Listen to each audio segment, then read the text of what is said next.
In this video, we're going to cover how to solve basic algebraic equations where there's only one unknown letter. We can see this if we look at these two equations. In this left one, the only unknown letter is this x, and in this right one, the only unknown letter is the O. When you're asked to solve equations like these, you're really being asked to find out what number the unknown letter represents. So in this first one, we're being told that something plus 3 equals 10, and we have to find out what that something is. Now you might just know automatically that the answer here is 7 because you know that 7 plus 3 equals 10 most of the time, though the questions will be a bit trickier. And in order to find the answer, you'll have to rearrange the equation to get that unknown letter all by itself.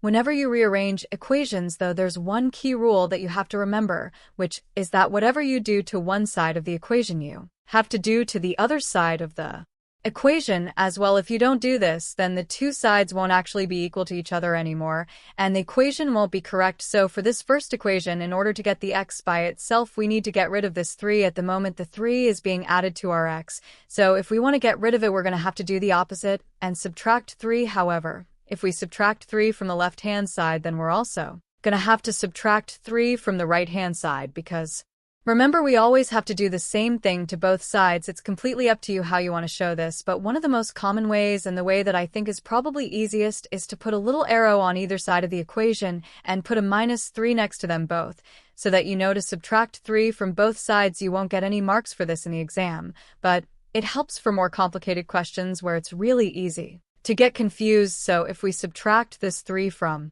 the left side, then it will get rid of the 3 that we already have, and we'll be left with just x on the left. Then for the right, 10 minus 3 is 7, so we just put 7, and we now have our answer that x equals 7. Let's have a go at the second one, where 14 is equal to a -5. To get the a by itself, we need to get rid of this -5 term, so we're going to have to do the opposite and add 5, but remember, we have to add 5 to both sides. On the left, this gives us 14 plus 5, which is 19, and on the right, the -5 and the +5 cancel each other out, so we're left with just a, which means that a must equal 19. Next, we need to look at equations that involve multiplication and division. The idea for these is exactly the same. We want to get the unknown letter by itself, and whatever we do to one side, we have to do to the other.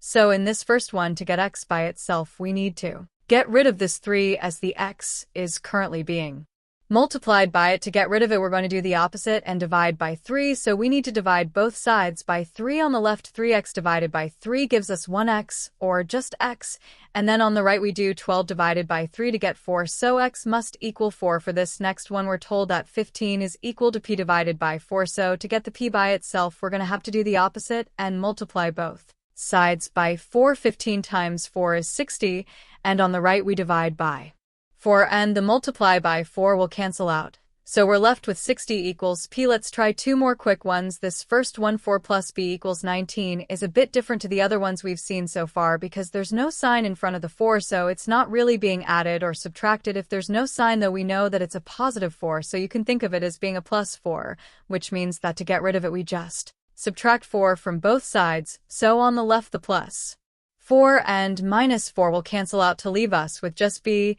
and on the right we'll do 19 minus 4 to get 15, so b equals 15. And finally, for this last one, 7x equals 28. You just divide both sides by 7, so x must equal 4.